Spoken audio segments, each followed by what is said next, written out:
Bismillahirrahmanirrahim. Bismillah walhamdulillah wassalatu wassalamu ala rasulillah Sayyidina wa maulana Muhammad bin Abdullah wa ala alihi wa sahbihi wa man tabi'a sunnatahu wa ihtada bihudah. Nawaitu ta'alluma wa ta'lim wa tadhakkura wa tadhkir wa nafa' wal intifa' والإفادة والاستفادة والحث على التمسك بكتاب الله وسنة رسوله ودعاء الهدى والدلالة على الخير ابتغاء وجه الله ومرضاته وقربه وثوابه سبحانه وتعالى. اللهم أكرمنا بنور الفهم وأخرجنا من ظلمات الوهم وزدنا علما برحمتك يا أكرم الأكرمين ويا أرحم الراحمين. Alhamdulillah, di sore hari ini kembali kita dipertemukan oleh Allah Subhanahu wa Ta'ala untuk mempelajari, mendapatkan ilmu daripada nasihat-nasihat Qutbud Da'wah wal Irsyad Al-Imam Al-Habib Abdullah bin Ali bin Muhammad Al-Haddad. Qala radhiyallahu ta'ala anhu, beliau Al-Habib Abdullah bin Ali Al-Haddad mengatakan dalam mutiara hikmahnya, ma urifa qadru syai'i bimithli diddihi wa la tasallal musabu bimithli dzikri man usiba bimithli musibatihi. Al-Habib Abdullah bin Ali Al-Haddad, hadirin, beliau berkata, ma urifa qadru syai'i bimithli diddihi, sesuatu itu tidak lebih dikenal, lebih dirasakan, lebih diketahui nilainya jika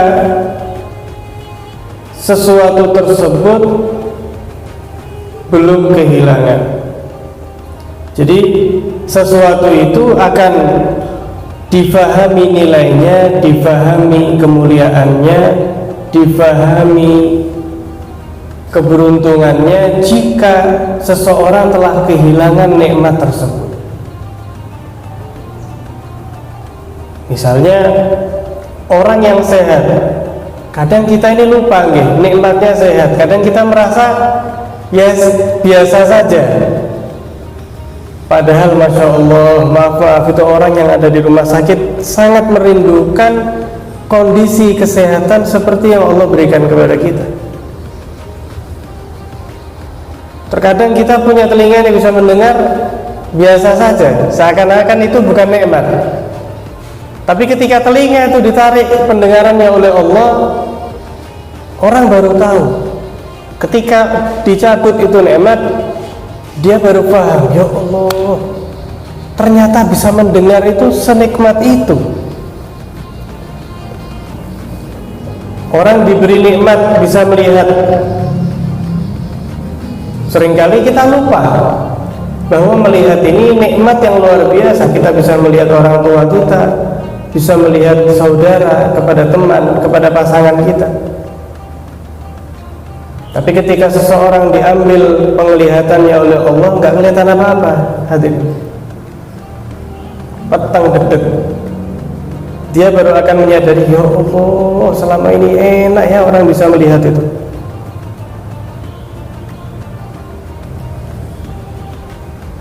Orang nggak punya sakit apa-apa misalnya, Masya Allah, mau buka puasa pakai apa aja bisa. Mau buka puasa pakai aja apa boleh? Waduh, sate kambing dimakan, rajungan dimakan, misalnya cumi-cumi udang, tidak ada masalah. Tapi kalau nauzubillah min dzalik, ada orang kok mulai kena sakit kolesterol misalnya. Waduh, melihat sate itu sudah takut, waduh jangan, tidak berani, ini bahaya, ini kolesterol. Melihat udang tidak berani menyentuh, cumi-cumi, wah, apalagi rajungan, tambah minta ampun sudah. Nah itu baru kerasa hadirin. Ya Allah, ternyata nikmat sehat itu enak ya. mau menikmati hidangan itu masih bebas. Nah kalau sudah Allah kasih sakit sedikit, dikasih kolesterol misalnya, nauzubillah, nggak bisa itu makan makanan yang lezat seperti itu lagi. Jadi sekalipun uangnya banyak hadirin, sekalipun kaya raya, lo sakit nggak bisa sudah. Atau misalnya waduh melihat es yang seger misalnya, minuman makanan yang manis-manis, tapi misalnya naudzubillah min dzalik kena penyakit gula, sudah itu ditarik sama Allah, nikmatnya itu ditarik sebagian. Tidak bisa dia menikmati yang manis-manis, sekalipun hartanya banyak, sekalipun jabatannya tinggi. Di situ dia baru merasakan nikmatnya kesehatan. Orang misalnya bisa jalan kaki, dia merasa itu bukan nikmat apa-apa. Tapi di sana banyak orang yang kakinya patah atau mungkin nggak bisa berjalan. Mereka itu merindukan bisa berjalan. Yang jalan kaki melihat yang naik sepeda, kok enak ya naik sepeda. Yang naik sepeda lihat yang naik sepeda motor enak, akhirnya tidak ada selesainya. Padahal kalau kita lihat nikmat itu luar biasa. Sehingga memang kata beliau luar biasa ini, ma'urifa qadru syai' bimithli dhiddihi. Nikmat itu belum terasa betul nikmatnya, mulianya, mahalnya, kecuali dengan kehilangan nikmat tersebut. Waliyadu billah min dzalik.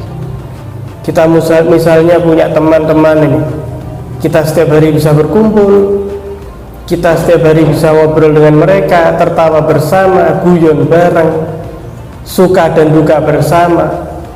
Kok mulai temennya ada yang misalnya berangkat terlebih dahulu, ini kok baru kerasa, ya Allah sepi ya, biasanya ada si fulan ini teman kita, tapi sudah wafat, sudah meninggal, itu berbeda sudah, rasanya dunia itu berkurang, nggih. Apalagi kalau misalnya orang tua, dan orang tua kita panjang umur, ditinggal sama orang tua, ini waduh, itu nyawa itu kok hilang setengah. Tapi ketika orang tuanya masih ada, seolah-olah itu hal yang biasa. Di rumah ada orang tua itu seolah-olah bukan nikmat dari Allah Subhanahu wa ta'ala. Kapan nikmat orang tua ada itu terasa? Yaitu ketika mereka sudah dipanggil kembali kepada rahmat Allah Subhanahu wa ta'ala. Suara ayah yang biasanya nelpon kita, yang mungkin kalau kita hidup di dunia mungkin kadang orang itu ngerasa bosan, kok ditelepon terus aku yo bapak aku, sedikit-sedikit ditanya lagi di mana, sedikit-sedikit ditanya masalah pendidikannya.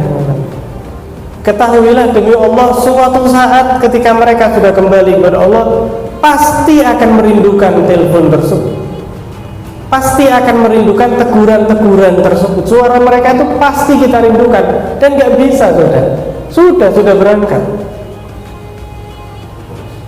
Suara ibu kita misalnya, yang mungkin nyuruh kita beli gula, nyuruh kita ini dan itu.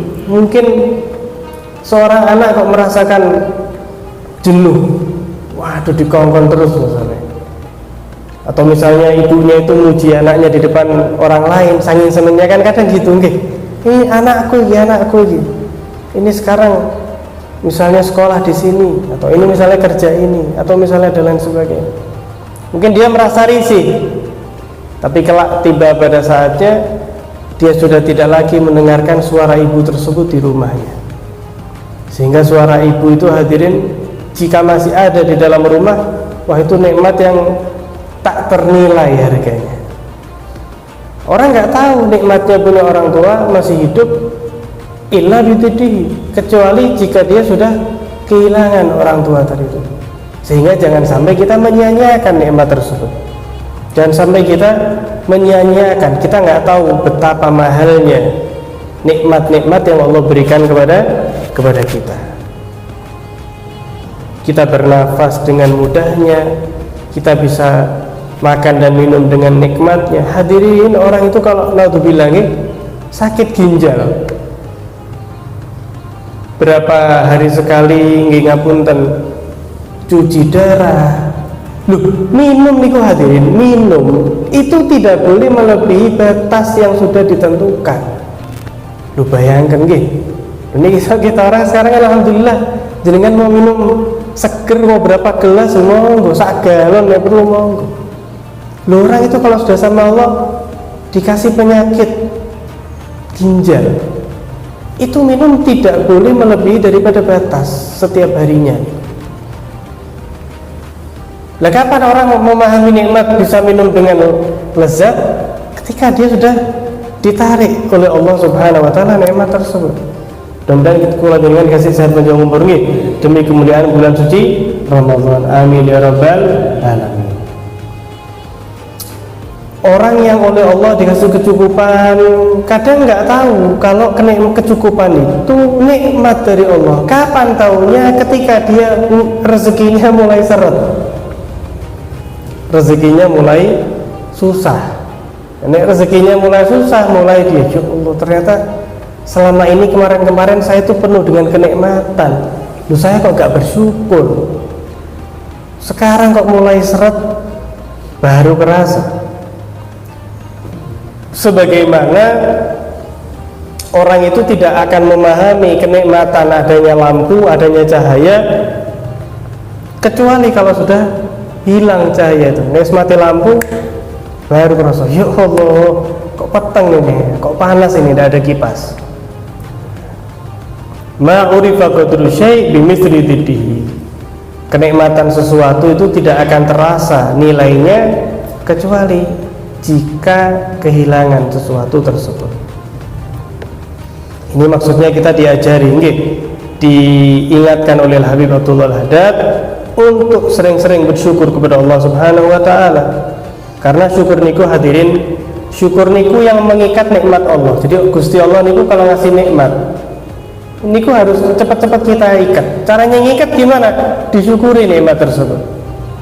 Kita mengucap alhamdulillah, terima kasih, dan menggunakan nikmat tersebut dalam ridha Allah Subhanahu wa taala. Kalau di kitab Nashaiah Ad-Diniyah, beliau juga Al-Habib Abdullah bin Alwi Al-Haddad, beliau dawuh dalam kitab yang lain Nashaiah Ad-Diniyah, orang itu jika merasakan bahagia, kok misalnya kalau dia merasa happy, merasa senang, merasa bahagia, kalau pengen bahagia itu nggak hilang, diikat dengan cara membaca la haula wala quwwata illa billah. Jadi kok senang, misalnya senang dapat rezeki nombok, rezeki tak terduga misalnya, langsung baca la haula wala quwwata illa billah. Tidak ada daya dan tidak ada kekuatan melainkan hakikatnya dari Allah Subhanahu wa taala. Kemudian beliau melanjutkan, wala tasallal musab bimithli dzikri man usiba bimithli musibatih. Dan tidak ada yang lebih meringankan atau menghilangkan kesedihan atau kelukaan yang dirasakan oleh orang yang tertimpa musibah kecuali dengan mengingat atau disebutkan orang yang juga tertimpa musibah yang sama. Jadi dikatakan oleh beliau, tidak ada obat yang lebih menyembuhkan luka orang yang terkena musibah melebihi ketika dia diingatkan atau disebutkan orang yang juga tertimpa musibah yang sama. Misalnya ada orang ditinggal orang tuanya ketika usia 21 tahun, sedih luar biasa. Ditinggal orang tua masih muda-mudanya 21 tahun. Tapi kemudian ada, Masya Allah, ada seseorang datang, yang sabar ya, yang sabar, saya lu juga ditinggal sama orang tua saya. Kamu masih enak 21 tahun, saya misalnya 17 tahun sudah ditinggal bapak. Itu obat luar biasa, dikatakan. Itu bisa menenangkan hati orang tersebut, anak tersebut, melebihi daripada apapun. Karena orang itu akan terobati jika mengetahui orang lain terkena musibah yang sama dengan dia. Dikatakan seperti itu. Sebagaimana para ulama juga mengatakan, innal musibata idza ammat hanat wa idza ikhtassat sakulat. Jadi musibah niku jika sifatnya itu merata, maka dia itu nggak terlalu berat. Tapi kalau hanya terkena kepada satu orang tertentu, maka itu akan sangat berat sekali. Misalnya nih, kok terjadi naudzubillah, misalnya kok kebakaran, waduh, toko niku rata, kena semua, maka mereka akan sedih. Tapi tidak sesedih kalau satu toko saja yang kena. Wah, itu sedihnya luar biasa. Jadi cuma dia yang tertimpa musibah, itu rasanya berat sekali. Tapi kalau umum semua kok terkena musibah, maka itu akan lebih ringan.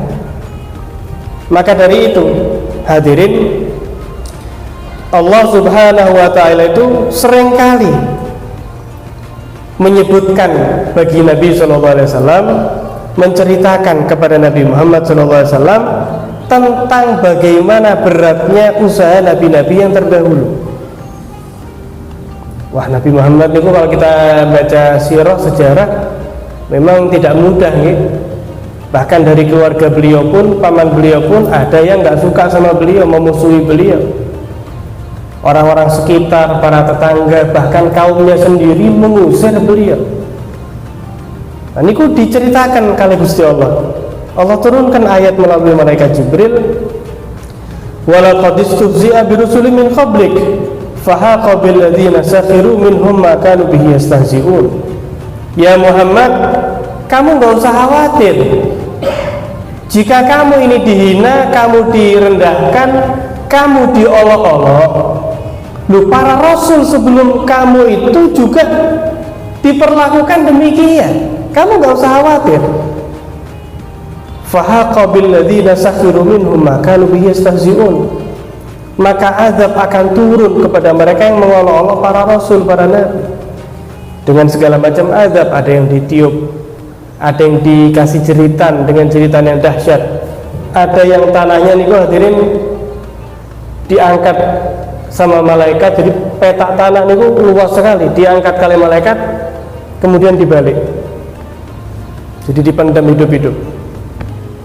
Ada yang ditenggelamkan di dalam laut seperti pasukannya Fir'aun, dan masih banyak lagi. Dan itu kehendak Allah. Lalu seandainya Allah Ta'ala mau, ya semua orang jadi beriman. Saat dunia ini Allah jadikan mukmin, ya sangat bisa sekali loh. Allah Ta'ala yang memiliki mereka kok. Kan Gusti Allah yang mengatur mereka. Sampai Allah nyatakan, walau sya'a rabbuka la amana man fil ardi kulluhum jami'an. Ya Muhammad, kamu gak usah sedih, gak usah repot, tidak usah kecewa terlalu berat, karena banyak di antara mereka itu yang gak mau ikut kamu. Kamu gak usah khawatir Muhammad. Loh, seandainya saya mau, kamu gak usah susah. Seandainya saya mau, semua tak jadikan mukmin, semua ini saya jadikan beriman kepada saya. Tapi Allah menghendaki tidak demikian. Allah kehendaki ada yang beriman kepada Allah, mereka yang masuk surga. Ada yang memang Allah ciptakan tidak beriman kepada Allah. Dalam ayat yang lain Allah pun mengingatkan, wa in yukadzibuka, jika mereka mendustakanmu Muhammad, mereka nggak percaya kepadamu, faqad kudzibat rusulun min qablik, maka perlu kamu ingat Muhammad, lu para rasul sebelum engkau itu sudah didustakan juga. Ya mereka juga sudah tidak dipercaya. Wa ilallahi turja'ul umur, dan hanya kepada Allah lah semua akan kembali. Duh, pernah hadirin ketika Nabi SAW setelah perang Hunain, Nabi niku bagi-bagi ghanimah, bagi-bagi hasil peperangan. Nabi ini orang yang paling adil yang pernah hidup di muka bumi ini pun Nabi Muhammad SAW. Tidak ada yang lebih adil daripada Rasulullah SAW. Ini Rasulullah lagi dibagi oleh Nabi SAW sesuai. Yang pakai kuda lebih banyak, yang nggak pakai kuda lebih sedikit, yang perempuan, yang anak-anak diberi juga lebih sedikit. Ternyata ada salah satu orang langsung ngomong sama Nabi, ini kurang ajar nih. Orang itu mengatakan, inna hadhihi laqismatun ma urida bihallah. Apa ini?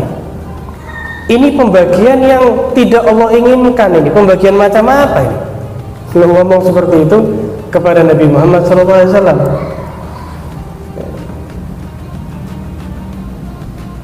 Akhirnya hal tersebut disampaikan kepada Nabi SAW. Maka Nabi SAW hanya mengatakan, rahimallahu ala Musa qad udhiya bi aktsar min hadza fasabar. Memang luar biasa ya. Mudah-mudahan Allah itu merahmati Nabi Allah Musa. Nabi Musa itu lebih dihina atau lebih disakiti lebih daripada cacian seperti ini. Akan tetapi beliau sabar. Jadi ketika Nabi Muhammad SAW itu dibilang tidak adil seperti itu, maka langsung yang diingat nabi-nabi terdahulu. Ya Allah, mudah-mudahan Allah merahmati Nabi Musa.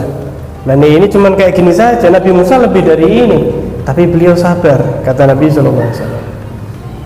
Sehingga seharusnya kita sebagai seorang mukmin, seorang muslim bersikap sabar jika memang Allah Subhanahu wa ta'ala menguji kita dengan sebuah ujian. Karena hadirin, tidaklah Allah itu menguji hambanya kecuali pasti Allah menghendaki kepadanya kebaikan. Pasti ada hikmahnya, kita sadar atau kita tidak sadar. Dan kita perlu ingat bahwasanya mereka yang bersabar itu akan Allah berikan kabar gembira kepadanya, akan Allah beri anugerah yang luar biasa dengan pahala yang besar sekali kelak pada hari kiamat. Sehingga Gusti Allah ini dawuh menyatakan dalam firman-Nya, innama yuwaffas sabiruna ajrahum bighairi hisab. Hanya saja orang-orang yang sabar itu Allah tunaikan, Allah berikan kepada mereka pahala-pahalanya bighairi hisab, tanpa perhitungan. Pahala yang Allah berikan kepada orang sabar itu tanpa ngitung. Allah kasih itu tidak pakai ngitung. Betapa banyak yang Allah berikan kepada orang-orang yang mau bersabar.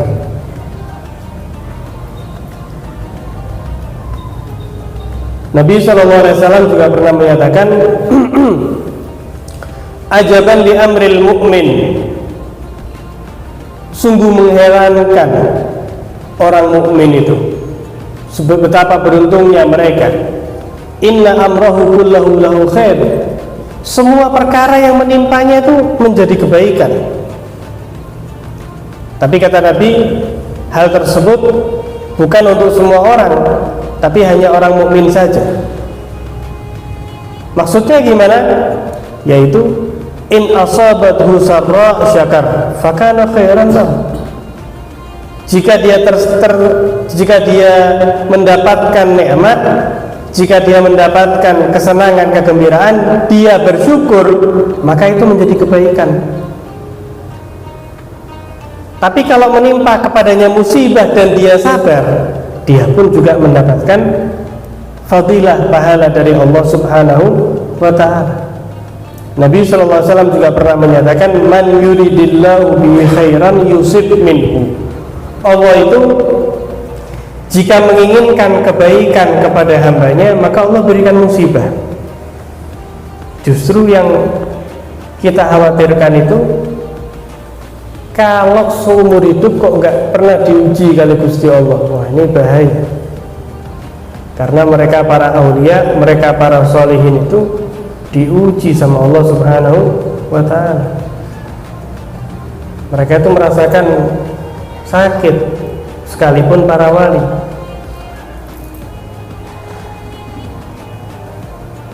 Sayyidina Umar bin Khattab radhiyallahu ta'ala anhu, beliau menyatakan, saya itu tidaklah tertimpa musibah, melainkan saya pasti merasakan 4 nikmat dalam musibah tersebut. Yang pertama, annaha lam takun fi dini. Saya bersyukur musibah tersebut hanya menimpa dunia saya saja, bukan agama saya. Karena kalau cuman misalnya hartanya tercuri, masih mending daripada imannya yang tercuri. Orang uangnya banyak tapi tertipu, imannya tercuri, naudzubillah, keluar daripada agama Islam, wafat tidak dalam keadaan beriman kepada Allah, neraka tempatnya. Sehingga kata beliau, alhamdulillah musibah itu bukan di agama saya. Yang kedua, alhamdulillah annaha lam takun akbar minha. Saya bersyukur karena ternyata saya tidak mendapatkan musibah yang lebih besar daripada musibah tersebut. Misalnya kalau subhanallah dari masjid sandalnya hilang, misalnya sandalnya hilang, itu kalau Sayyidina Umar, mindsetnya beliau itu, cara berpikirnya apa, sandalnya hilang, oh alhamdulillah sandal saya hilang daripada sepeda motor saya yang hilang. Alhamdulillah Allah uji saya, yang hilang kok sandal, daripada sepeda motor mungkin lebih berat lagi, mungkin lebih berat lagi. Tapi masih mending, hadirin, masih mending orang itu sandalnya di masjid hilang daripada sandalnya tidak pernah kelihatan di masjid. Masih mending sandalnya masuk masjid, sandalnya pernah parkir hilang, meskipun musibah, musibah, tapi minimal sandalnya itu pernah parkir, sandalnya itu kelak di hari kiamat bersaksi pernah berkunjung ke masjid, daripada sandalnya aman tidak hilang tapi tidak pernah mampir ke dalam ke tempat masjid. Kemudian yang ketiga, kata Sayyidina Umar, nikmat yang saya rasakan itu annani lam uhram ar-ridha inda nuzuliha. Setiap saya itu dapat musibah, saya itu sama Allah pasti diberi bimbingan taufik untuk ridho, legowo. Misalnya kalau naudzubillah, misalnya sandalnya tercuri, niku ridho ndak, justru ngamuk-ngamuk, waduh gimana Gusti Allah, ini saya sudah sholat Jumat kok hilang. Lu keliru nih, keliru. Allah bisa kasih kamu yang jauh lebih bagus, jauh lebih mahal, jauh lebih banyak sandal daripada sandal itu. Hati-hati, jangan tertipu. Nah, Sayyidina Umar niki menyatakan alhamdulillah saya itu setiap diuji saya pasti ridho. Kemudian yang terakhir, saya itu kalau tertimpa musibah saya merasa mendapat nikmat. Kenapa? Karena saya yakin dengan saya sabar saya akan mendapat pahala dari Allah Subhanahu wa ta'ala. Lu bayangkan hadirin, niki tertimpa musibah loh. Tapi Sayyidina Umar mengatakan dalam satu musibah terdapat 4 nikmat yang tersimpan. Luar biasa, nggih. Sehingga tadi itu ma urifa qadru syai' bimithli diddihi. Orang tidak ada yang mendapat, orang itu tidak akan merasakan suatu nikmat kecuali jika telah kehilangan nikmat tersebut. Makanya hadirin, Sayyidina Ali bin Abi Thalib niku pernah mengajarkan kepada kita untuk beretika dalam berbicara, terlebih kepada orang-orang yang sudah kehilangan nikmat-nikmat tersebut. Sehingga kita diajari jangan membicarakan harta di hadapan orang miskin, orang yang nggak punya. Loh, kita tahu misalnya ini orang posisinya waktu itu dalam keadaan kesusahan. Nah, kau malah cerita-cerita gitu. Alhamdulillah saya itu kemarin baru beli mobil, bingung aku ini bayar pajak. Mobil saya sudah banyak kok, akhirnya bingung, mobil ini limited edition misalnya, ini saya tidak beli ya eman-eman. Ini yang dijak omong ini orang yang makan aja kesusahan, dijak omong bahas masalah mobil. Lu keliru nih. Kata Sayyidina Ali, jangan membahas hartamu di depan orang yang posisinya lagi kesusahan, kesulitan. Alhamdulillah saya ini gimana ya, ini saya ini rindu Ka'bah ya. Ya baru kemarin saya umroh, saya ini nanti insya Allah mau umroh lagi. Jangan kamu ceritakan, kamu ini cerita ke orang yang salah. Ini orang yang susah. Kemudian yang kedua, jangan ceritakan kesehatanmu depan orang yang sakit. Kayak tadi nih misalnya nggih. Waduh, misalnya kok buka bersama, misalnya ada apa rajungan misalnya ya, rajungan. Walhamdulillah saya ini sehat walafiat. Saya ini loh, usianya 50 tahun tapi lihat sehat.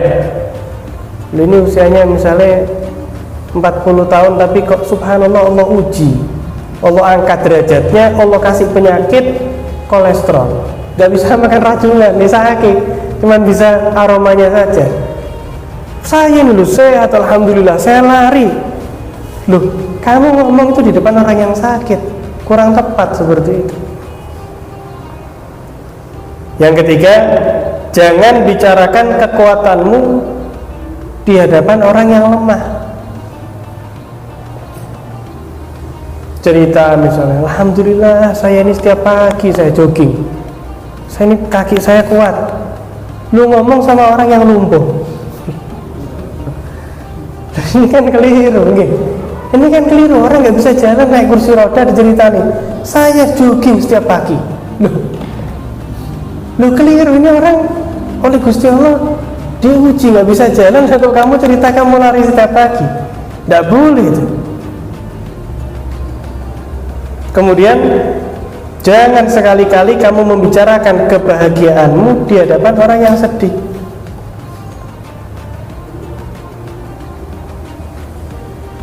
Misalnya ini ada orang kok tokonya kebakaran. Loh ini baru kebakaran, sik gosong. Diparani. Loh kenapa kebakaran? Ya Allah. Kebakaran ya gini. Terus lah kau tahu cerita. Dapat telepon, misalnya habis telepon, alhamdulillah toko saya laris. Luar biasa. Cerita toko larisnya di hadapan orang yang barusan tokonya kebakar. Nah ini kurang tepat. Jangan bicara kebebasanmu di hadapan orang yang terpenjara. Datang ke penjara misalnya, cerita, alhamdulillah saya ini besok mau mudik misalnya, mau mudik, saya mau jalan-jalan sama anak saya, istri saya. Ini kurang tepat. Jangan berbicara tentang banyaknya anakmu di hadapan orang yang gak punya anak. Orang yang mungkin oleh Allah belum diberi keturunan. Loh kok ini cerita anaknya terus, alhamdulillah anak saya itu bisa jalan sudah, alhamdulillah anak saya sudah masuk ke sekolah, alhamdulillah anak saya. Loh ini cerita sama yang punya anak nggak apa-apa masih. Loh ini cerita kepada orang yang sama Allah belum dikaruniai anak. Ini kurang tepat, kata Sayyidina Ali bin Abi Thalib. Dan yang terakhir, jangan cerita orang tuamu, jangan cerita tentang orang tua kepada anak yang yatim. Ini ada anak yatim, lah kok diceritani, alhamdulillah saya ini nanti mudik lebaran sama bapak saya dikasih baju, saya sama ibu saya diajak jalan-jalan. Ini yang ceritanya anak yatim, anak yang sudah lama tidak merasakan kasih sayang orang tua. Lah kok diceritani tentang orang tua. Dan ini kurang tepat.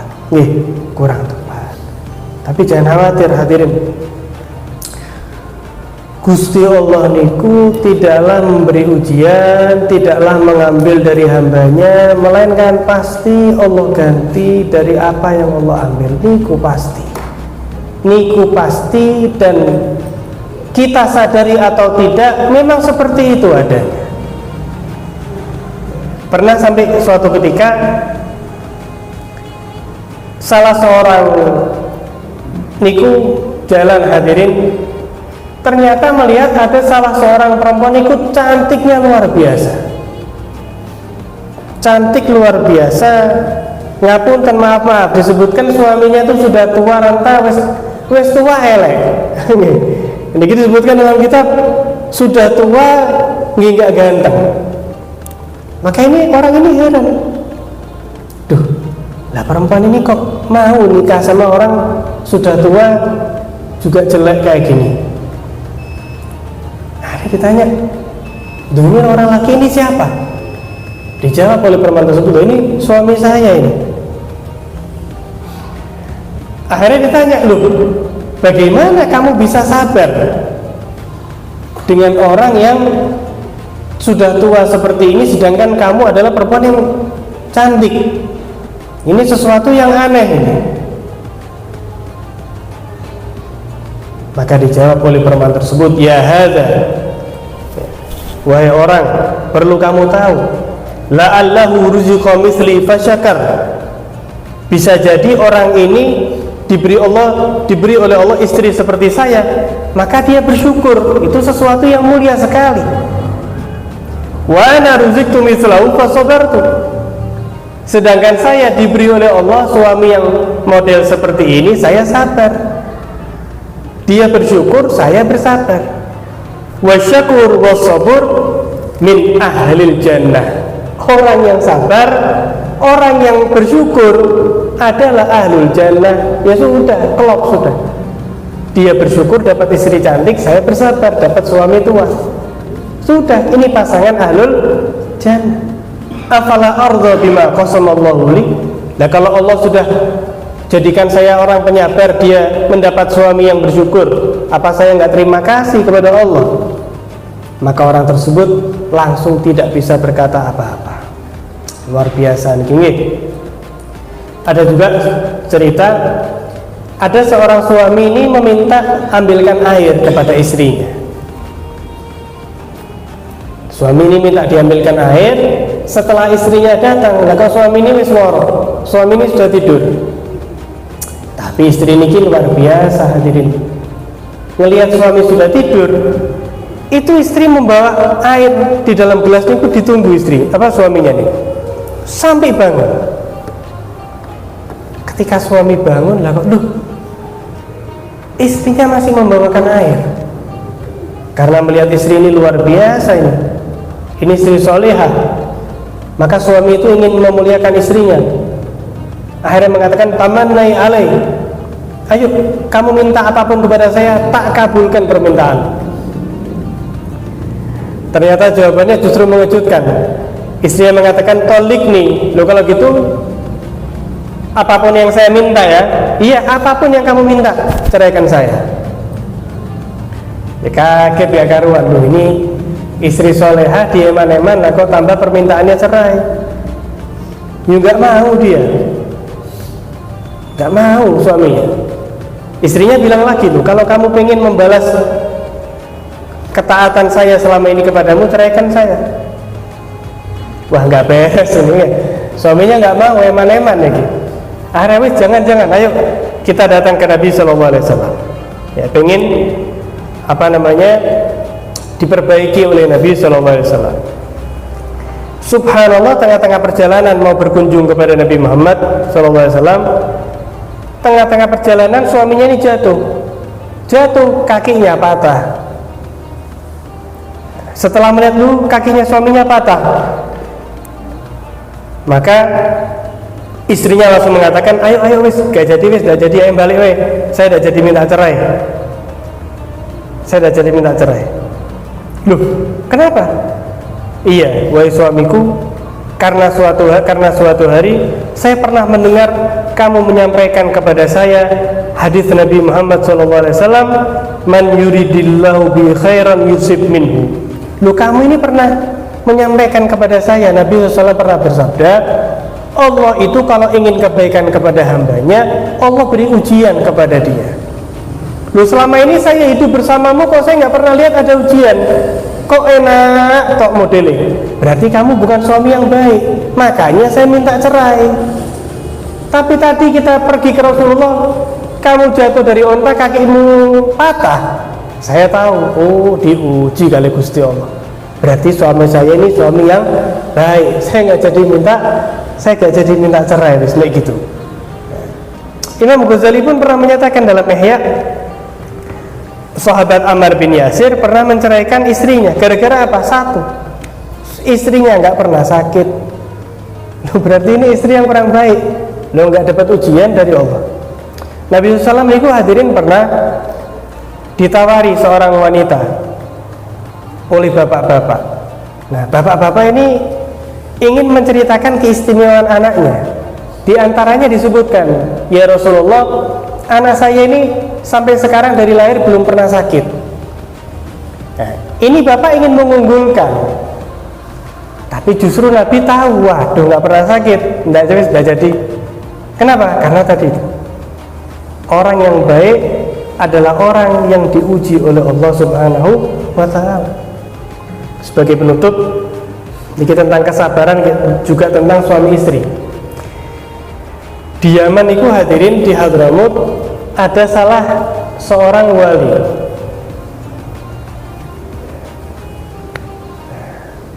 Suatu ketika salah seorang suami itu gak kuat oleh istrinya yang betul-betul galak, betul-betul cerewet. Waduh, gak kuat ini. Namanya Abdurrahman Bajal Haban. Abdurrahman Bajal Haban diseneni tok, setiap itu protes, cerewet luar biasa. Wis Abdurrahman Bajal Haban ini tidak kuat, wis tak minggat, sementara waktu tak pergi dulu, tak tenangkan dulu pikiran. Wis subhanallah masuk ke gua, datang ke gua, ternyata di situ ada 2 orang ahli ibadah. Wis aktivitas orang 2 ini ibadah tok hadirin. Ya, Abdurrahman Bajal Haban ini juga ibadah, ngikut. Cuma dilihati lah, orang ini makan dari mana, minum dari mana. Lawang yang tidak kerja, tidak ada dapur, tidak ada gas. Ternyata pas tiba waktu makan, mereka berdua itu ngangkat tangannya bertawasul. Ditanya, loh kamu ini sedang apa? Kami bertawasul. Kami kalau tiba waktu makan, kami bertawasul, Allah akan berikan makanan demi kemuliaan yang sosok yang kami tawasuli itu. Oh ya wes, kalau itu saya juga tawasul. Tawasul ini Abdurrahman Bajal Haban. Tawasul, subhanallah, tiba-tiba ada makanan di hadapan mereka. Biasanya mereka tawasul ya masing-masing orang satu, ya satu-satu. Nah kok pada waktu itu Abdurrahman Bajal Haban ini tawasul juga, tahu-tahu beliau ini dapat 2 porsi. Loh, ini ahli ibadah aja yang di dalam gua setiap tawasul dapatnya 1 saja. Lah kok ini baru datang, baru masuk dapat 2. Heran nih, loh. Subhanallah kata. Ini kami selama ini tawasul ya dapatnya seporsi-seporsi. Lah kok jenengan ini kok tiba-tiba 2? Loh saya tidak tahu, saya juga heran. Loh kamu tawasul sama siapa tadi? Kok dapatnya Masya Allah? Loh saya tawasul sebagaimana yang kalian tawasuli. Saya minta sama Allah, ya Allah saya bertawasul dengan yang ditawasuli oleh mereka berdua ini. Lah kalian tawasul sama siapa? Mereka menjawab, kami bertawasul dengan salah seorang kekasih Allah yang bersabar karena istrinya. Namanya siapa? Namanya Syekh Abdurrahman Bajal Haban. Ya orang itu sendiri, ya orang yang kabur itu. Loh, Abdurrahman Bajal Haban, saya ini Abdurrahman Bajal Haban. Ya Allah katanya. Kaget 2 orang tersebut. Loh pantas dapatnya lebih banyak. Lah karena tawasul, yang tawasul itu sendiri kok, yang ditawasul itu sendiri yang minta. Masya Allah. Tambah bingung nih, di rumah bingung istrinya, masuk gua bingung, ternyata beliau ini wali. Loh beliau nggak tahu kalau beliau ini wali, nggak tahu. Ketika pulang ke rumahnya kembali, baru mau sampai ke dalam rumah, dibuka langsung pintunya oleh istrinya. Istrinya mengatakan, nah sekarang kamu tahu kan kenapa aku selama ini kok cerewet? Ya gara-gara berkatku ini aku cerewet, kamu sabar, kamu jadi wali. Ternyata istrinya ini juga wali. Jadi ketika Syekh Abdurrahman Bajal Haban itu mau sampai rumah, belum ngetuk itu sudah dibuka. Istrinya wali juga. Kemudian karena kesabaran tersebut, Syekh Abdurrahman Bajal Haban diangkat menjadi wali Allah Subhanahu wa Ta'ala. Sehingga siapa nih di antara kita kok sabar dengan istrinya, ya halus, ya lemah lembut, ya tegas tapi tidak keras, bersabar. Maka ini ciri-ciri orang-orang model-model Syekh Abdurrahman Bajalhaban. Ya mudah-mudahan kita diberi manfaat oleh Allah Subhanahu wa taala dengan ilmu yang kita dapatkan sore hari ini. Insyaallah besok penutupan ya kajian kita di bulan suci Ramadan, yang insyaallah kita tutup dengan kajian pembahasan fikih puasa. Ya, terima kasih kepada takmir Masjid Al-Ikhlas. Mudah-mudahan Allah ganjar sebesar mungkin di bulan suci Ramadan ini. Amin ya rabbal alamin. Kurang lebihnya mohon maaf. Wassallallahu ala sayyidina Muhammadin wa ala alihi wasallam. Assalamualaikum warahmatullahi wabarakatuh.